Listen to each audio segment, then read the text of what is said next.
જામનગર પાસે ઓખાથી માછીમારી માટે નીકળેલી બોટ પર ફાયરિંગની ઘટના બની છે। પ્રેમરાજ નામની બોટ પર ગોળીબાર થયો છે। આ ગોળીબાર પાકિસ્તાની મરીન સિક્યુરિટી કર્યો હોવાની આશંકા છે, ત્યારે ગોળીબારમાં એક માછીમારનું મોત થયું છે। વધુ માહિતી માટે જોડાઈ ગયા છે અમારા સંવાદદાતા ઇકબાલ।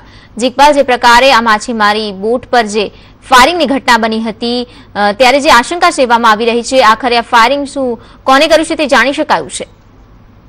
જી વિધાતા, નેશનલ ફિશ ફોરમના સેક્રેટરી સાથે જે વાત થઈ એ પ્રમાણે હાલ સુધી તો આ ફાયરિંગ કોને કર્યું એ જાણવા મળ્યું નથી।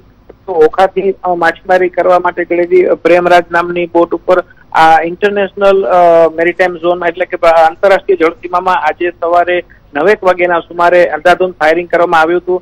આ ફાયરિંગમાં એક 40 વર્ષના ઇકબાલ નામના ઓખાના રહેવાસી માછીમારનું મોત નીપજ્યાનું પણ કન્ફર્મ થયું છે।